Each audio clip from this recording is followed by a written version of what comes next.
Good morning, afternoon, not yet afternoon. I'm Douglas Surber. I am the Oracle Database JDBC architect. We're going to be talking about completion stages in asynchronous programming. This is safe harbor statement. You can't rely on anything I say in terms of contracts, futures, things like that. I'm not going to say anything, but you can't rely on it anyway. Let's first start out with a brief introduction to what a completion stage is. The first question I'd like to ask is, how many of you saw this talk yesterday? Good, good. I'm glad. I didn't see it. I wish I had. And I hope I add something, a different perspective to that. How many of you were at our hands-on lab yesterday? One, okay. We actually did a hands-on lab using completion stage a little bit yesterday. So, how many of you think you have some idea of what a completion stage or a completable future is? A few, probably not as many as, I hope we'd get more hands after we finished here. A completion stage is a part of a potentially asynchronous computation that runs on its own, and when it finishes, when it's completed, it potentially triggers other completion stages. We've got a simple example here. Where's my dot? There it is. Oh, it's just not, there it is. So we have a completion stage, don't know where it came from. We call then apply. Then means that this runs after. The names of the methods in completion stage are kind of constructed according to a formula. Apply means the thing that's going to be executed is a function. So it takes an argument and returns a value. So we take the completion stage, we call then apply. We're going to apply this function. So when this completion stage completes, we'll apply this function. Then accept, that means it's a consumer. It takes a value, but it doesn't return anything. So in this case, it takes in a value that was the value returned here, and we print it. Then run. Run means it doesn't take any arguments and it doesn't produce anything. So there's a really simple completion stage. They can complete normally with potentially a value, or they can complete exceptionally. java.util CompletableFuture. Again, how many of you are somewhat familiar with that? Oh, more, good. CompletableFuture is a concrete class that implements completion stage. Completion stage is an interface. CompletableFuture is a concrete implementation of that. It also implements future. So CompletableFuture is a future, a promise of a value to be ready at some time in the future. This is a complex class. If you don't take away anything else from this talk, I would suggest do not subclass it. Do not try, and if you need completion stage, use completion stage. Don't write your own. It is a hard thing to get right. And completion stage works, or CompletableFuture works, so just go with it. So here's our example again. We start out, and we are going to say, we're going to define a completion stage named task. We'll call a factory method supply async. Okay, this is another part of the way names are constructed. If the name ends with async, that means that the execution of whatever this is runs in a different thread. So supply means it's a supplier, takes no arguments, returns a value. And this is a factory method, so it returns a CompletableFuture, which is, again, a class that implements the interface completion stage. So we construct a CompletableFuture that is going to asynchronously execute this very complex supplier. Then we take that task and we're going to create a new one by calling then apply. Notice it's not async. That means that this will be executed in the same thread that completes task. So apply means it applies a function, it takes a value and returns a value. In this case, it just returns the square. So there's the Java doc for those two methods that we already talked about. And we start out with nothing. Then we call the factory method supply async. It gives us back a completion stage. And I'm going to use these little round boxes to indicate completion stages. Inside will be the task that that completion stage is going to execute. So that's what happens here is we create a completion stage that's going to execute this supplier. Then we call apply.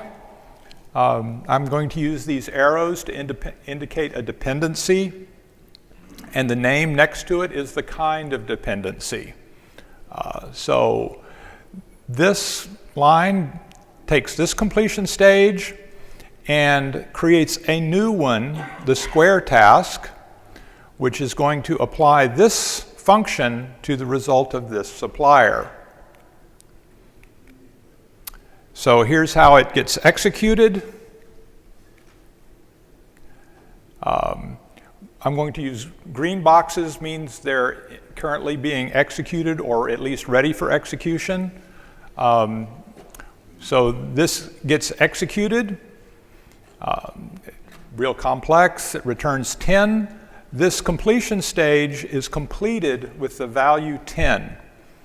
Then this dependency is handled, and this next completion stage is triggered and passed in the value of this one because it's an apply. We compute this function here. Gray means that it's been completed. So here the 10 comes in, this task is computed, and the value of this would be 100. Is that, I mean, that's completion stage in a tiny, tiny nutshell. Is that reasonably clear given where we are? And I've got another 35 minutes to talk. Anyone? No, okay, let's go forward. So, what we're going to do in the rest of the talk is work through one example. This is taken from Aoj. Aoj is ADBA over JDBC. ADBA is Asynchronous Database Access. This is a proposal for a asynchronous database access API, a Java standard, we hope, for accessing databases asynchronously. It is not a replacement for JDBC. It is not an extension to JDBC. It is an alternate API. It has different goals. It does not meet all the same use cases of JDBC. There are definitely apps that I would write and still use JDBC.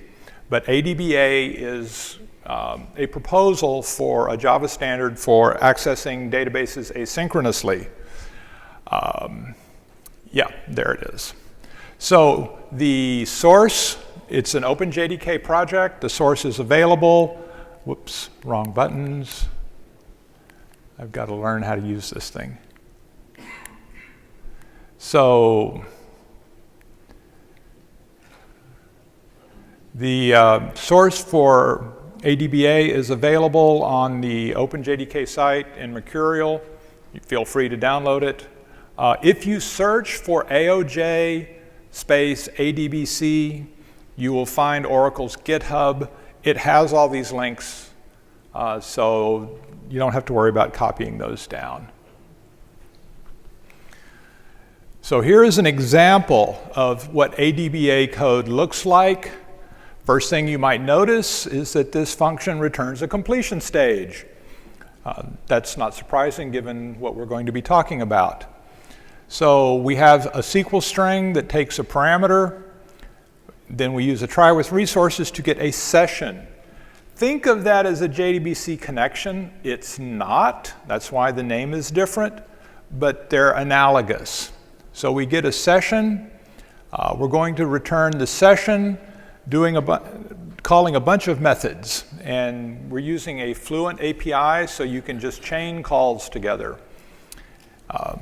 So the first thing we do is we take, data source get session. That should be fairly obvious what that does. From the session, we construct a row operation.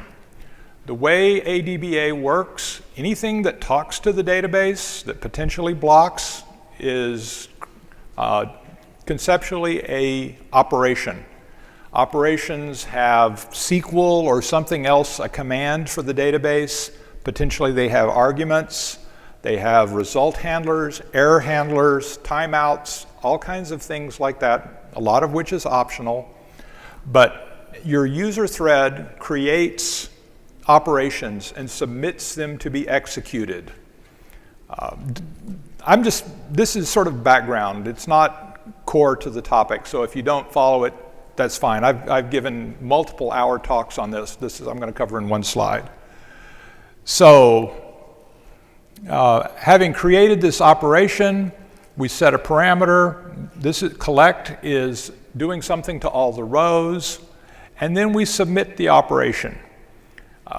That's where we're going to be going in just a second, is deep into what submit does. And having submitted it, that's going to return a thing called a submission, and from that you can get a completion stage, which is the result of the function. Simple. ADBA over JDBC. This is an open source implementation of ADBA. Again, this URL is available if you search for Aoj space ADBA. It will show up. The top link is almost guaranteed to be Oracle's GitHub, and you'll find it there.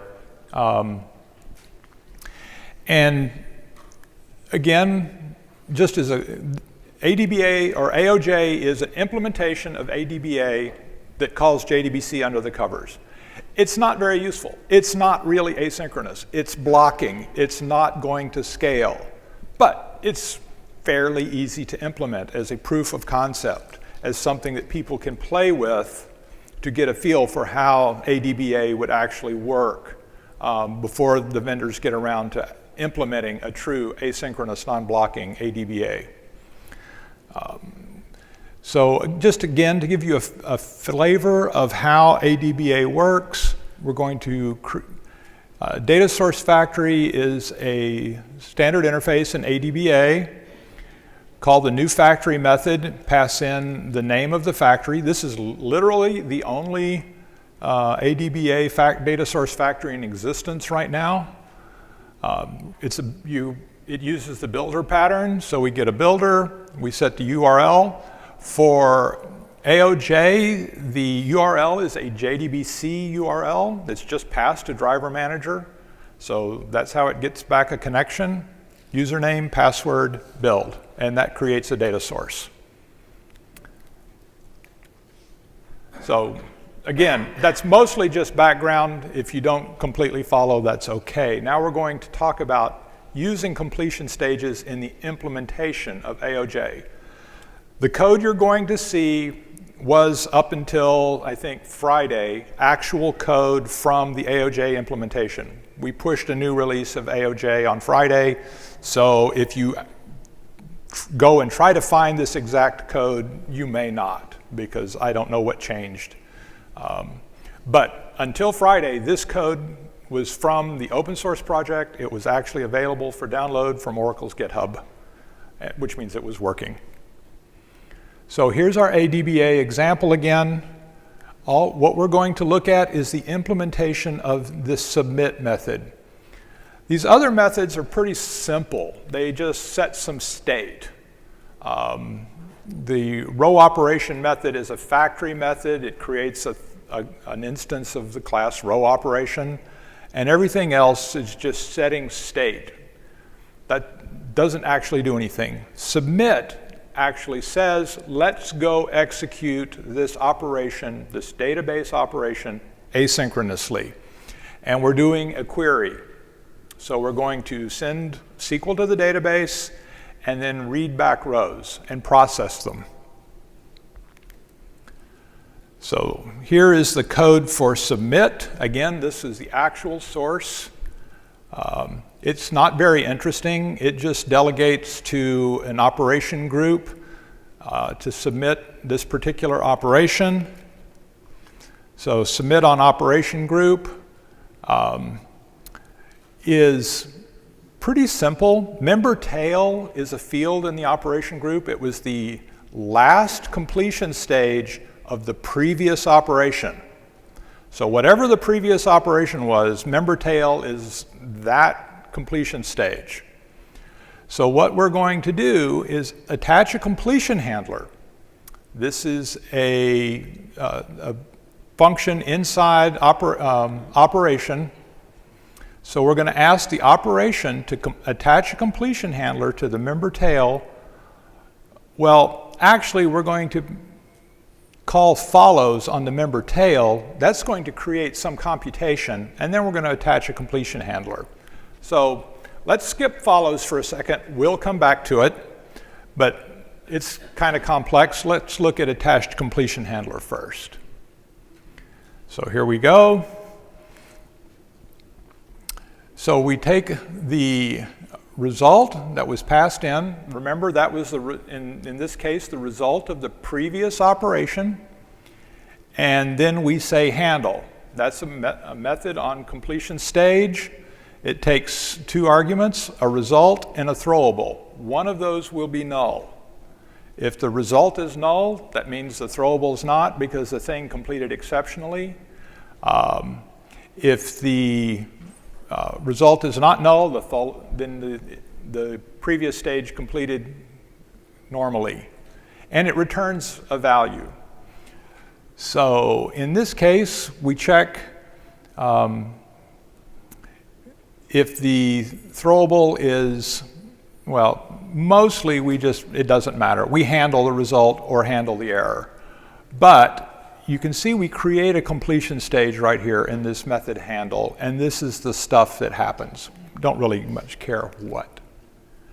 So handle is a bifunction. Again, it takes a result and a throwable, and it returns the same type as the result.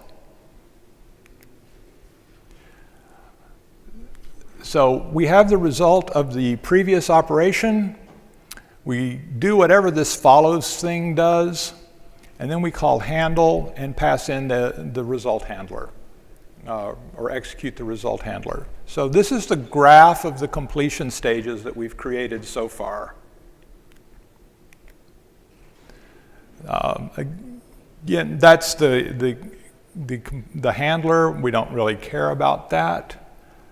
So the other thing that's, so does handle make sense?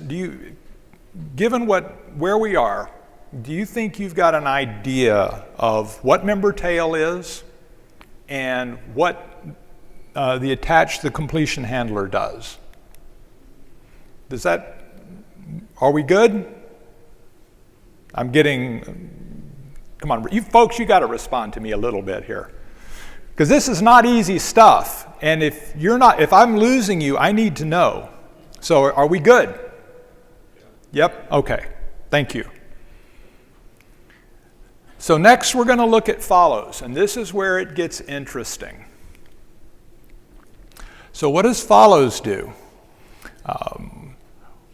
We're going to ignore future parameters here.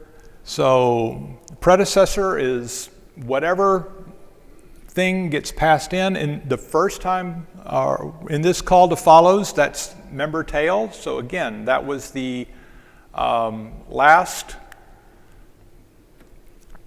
the result of the previous operation. So we're going to take that completion stage. We're going to run async execute query. Oh my gosh, we're finally getting down to actually doing some real work. Execute query looks like it might go execute the query, and in fact that's what it does. And then it calls compose this MoreRows. That does something. Let's find out what run async does. So it takes a runnable. So then means it's a dependent. It doesn't execute until the predecessor completes. Run means it just runs. Takes no arguments, produces no value. And async means it runs in a different thread. So if we go back here, we see that the predecessor member tail gets completed. The previous operation gets completed. And then we're going to execute the query in a different thread. We're not going to keep this thread locked up, the thread that completed the member tail. We're going to let it go back into the thread pool. And we're going to go off and execute the query at some time in the distant mystery future whenever the thread pool gets around to the task. Okay. So we have the result. This is member tail, the result of the previous operation. Calling then run async creates a new completion stage that's going to call execute query.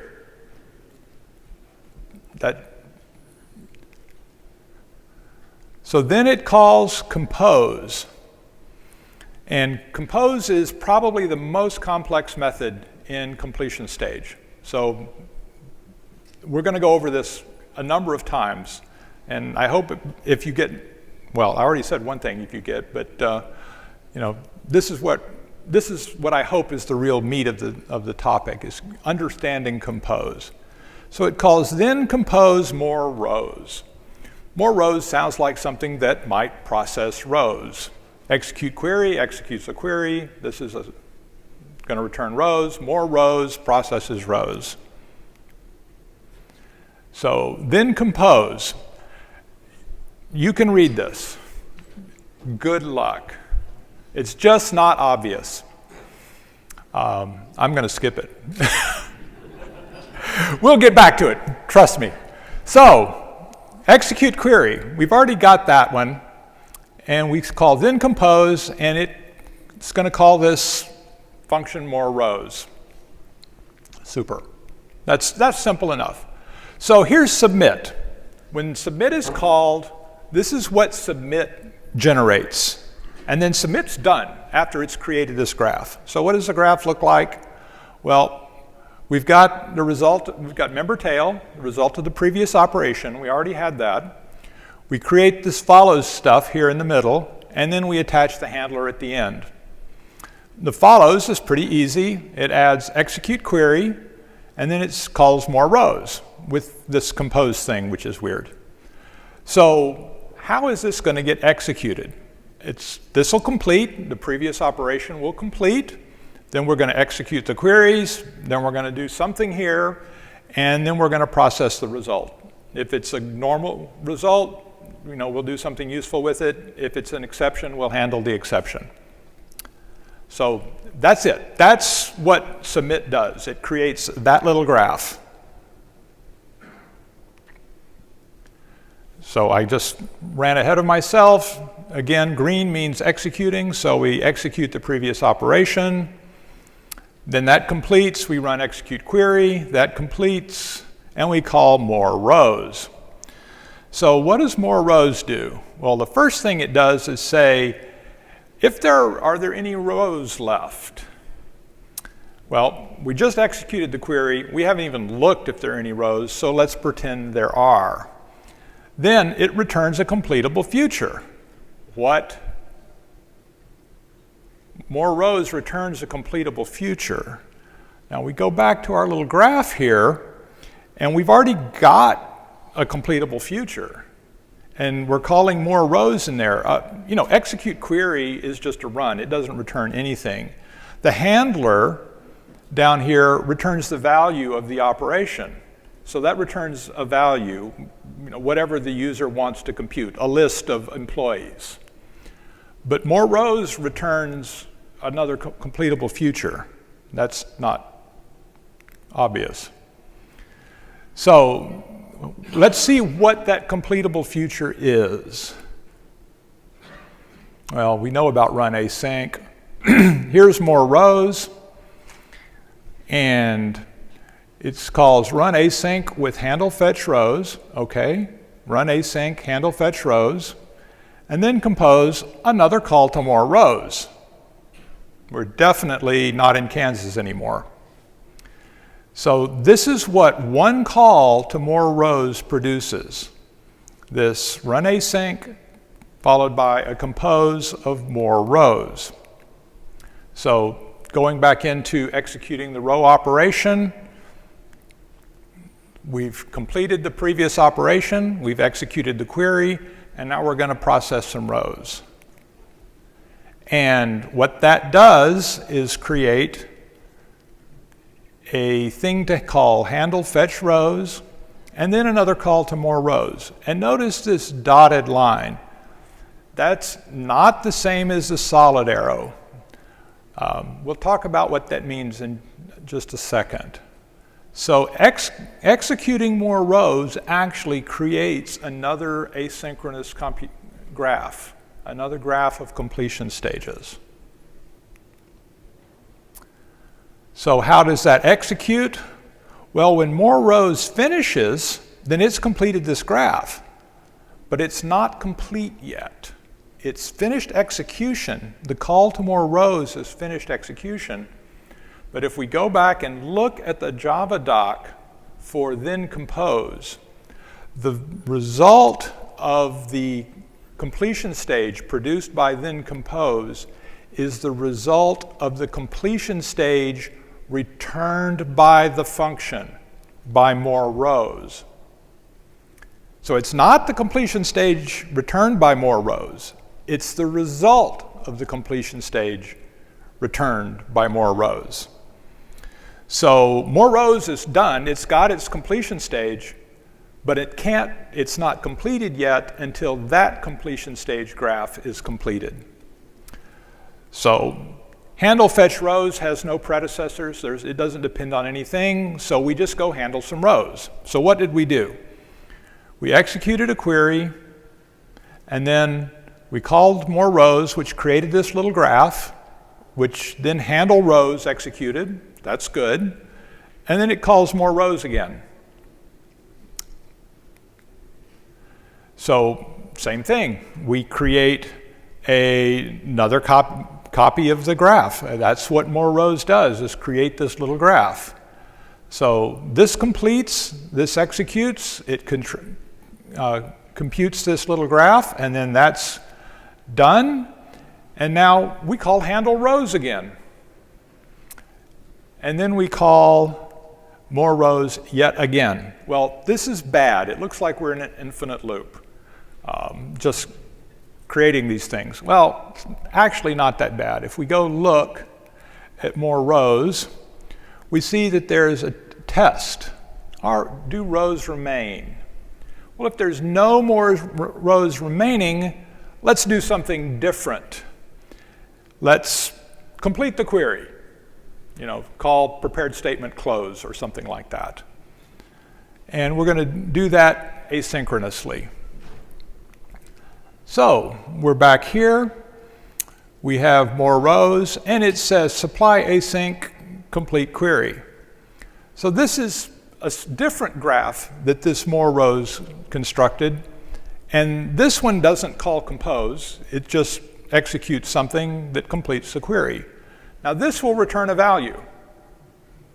When this value is returned, that will be the value of this one. Well, here we go. So complete query is executed, it returns a value.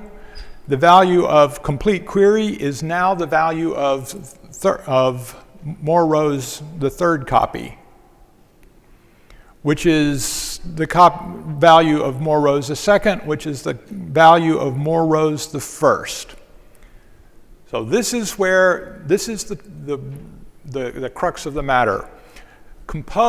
Then compose calls a method which constructs one or more completion stages, some kind of graph that does a computation that generates a completion stage. The value of the completion stage that then compose creates is the value of the graph of the completion stage that the function returns. So I'll wait for a second and let you think about that. Nod, give me a thumbs up when you think you've wrapped your head around this and you're ready to move on. Okay, a few nods, a few thumbs, come on, give me a couple more. In the back, you guys are snoozing. You don't know what I'm asking you. Thank you. Okay. So, and then we run the completion handler. So, that's it. I had 45 minutes. Wow, and I made it. So let's go through this again in summary. And we start out, we call follows. The predecessor, remember, is the last operation of the previous, or the last completion stage from the previous operation. Then we call run async to execute the query, and we compose more rows. So that generates these two of the graph. So that's to execute the query, and then more rows. Then when more rows runs, remember, that's all happens in the thread where submit was called. That's user thread. But more rows is executed in a worker thread. And when that runs, it says, are there any rows left to process? Let's say yes, in which case we're going to handle the rows and then compose a asynchronous graph to handle potentially any more rows. So that is called multiple times, not just 2 or 3. However many times you have to call this to get through all the rows. So the first call in our example is these lighter orange, and then the second call, this one, generates this medium orange, and the third call generates this dark orange, which completes the query. When the query is complete, the value of completing the query is passed back across these dotted arrows, and is the value of this, is the value that completes this, is the value that completes this, is the value that completes this, which is the argument to the error handler. So attach completion handler, just calls handle and attaches this result handler, which is this guy down here at the bottom. And here's the list of all the methods that we called. And again, this is actual working code for handling an asynchronous execution of a query within the Aoj implementation. Questions? You guys didn't ask any questions, which you were first. You're also in the front. Can you give an example where we should use regular JDBC and where you should suggest to use the ADBA? Yes. I will answer that. That's sort of out of scope for this exact talk, but I'm happy to talk about it anyway. Basically, if scalability is your biggest concern, the question is, when would I use JDBC and when would I use ADBA? Yes. Right now, if I wanted to write production code, I would use JDBC because there is no production ADBA. So that's the one quick answer. When ADBA becomes the standard and when the vendors implement it, and you can get a vendor-supported ADBA driver, then I would use ADBA when scalability is your primary concern. If throughput is your primary concern, use JDBC. If you need metadata, use JDBC. If you're working in an environment where scalability isn't a big issue and everything else is JDBC, use JDBC. But if you are driven by scalability, if you've got 1,000 mid-tiers and every time you make that one of those mid-tiers run slower, somebody's got to go spend tens of thousands of dollars to add mid-tiers where scalability is really an issue, that's where you want to use ADBA. Next question, yes? Walk me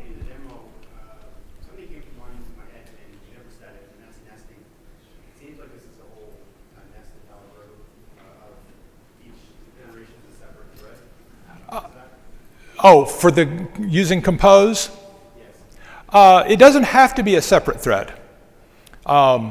Remember, these names are structured, and there's then compose, which is the same thread, and then compose async, which would be potentially a different thread. It goes back to the thread pool.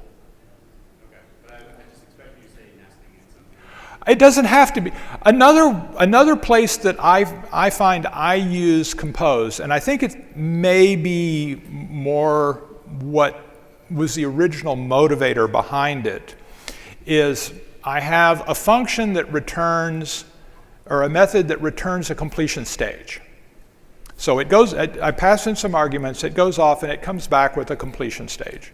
And I want to stick that in the middle of a graph. It's got a predecessor that I want to be executed, and then I want this completion stage that some other method computes to execute, and then something falls out. But I don't have anything, all those constructors, except for then compose and then compose async, you have to have the predecessor to create the dependence. So if I've got a method that I can't poke into, I can't pass the predecessor into, then the only way I can hang the result of that method into this dependent chain is compose. And I think that's actually the original motivation for compose, is the ability to say, compute prime number, and that comes back with the completion stage, which is a prime. I pass in, it takes an input, which is the nth in, and the result is the nth prime. Okay, I want to do that. But it doesn't ask me to pass in a completion stage. So how do I hang anything off of it? I can't. Instead, I use then compose, and whenever the compute prime number, the completion stage that returns completes, that's the result of the completion stage that then compose returns. So it allows me to use a completion stage from somewhere else and shove it into the middle of a graph that I'm trying to complete without having to pass in all the predecessors. Because there may be more than one. Yes? So even though we're executing fetching the each row in parallel asynchronously, but we are waiting to aggregate into a list till the end in the compose, right? So we wait for the each row to complete, like as it goes, even though asynchronously they are executing. So we compose in the end to produce the list. Shouldn't it be like more elegant to provide a handler for each row? If I don't want to wait till the list to be produced, if I want to handle something on each row, shouldn't it be elegant to provide a handler for each row? Absolutely. And in fact, ADBA does that. I skipped over, I've given multiple talks on ADBA, and they typically go well over an hour, and I've spent another hour or two outside talking to people. Yes, ADBA does a whole lot more than what we covered in one slide. Yep. Oh, and sorry, the question was, instead of waiting for the list to be produced and then processing it after all the rows have been fetched, shouldn't you be able to process one row at a time? And the answer is yes, you should, and yes, you can. I think you had a question? Yeah, you had some code for the MoreRows function and the argument to it was just object X. Yes, MoreRows, then compose takes a function, consumer, I don't remember, but it takes an argument. We don't use it in this code. So we just stuck in a dummy parameter, and it never gets referenced. So there's no variant in the completion stage API that takes a runnable.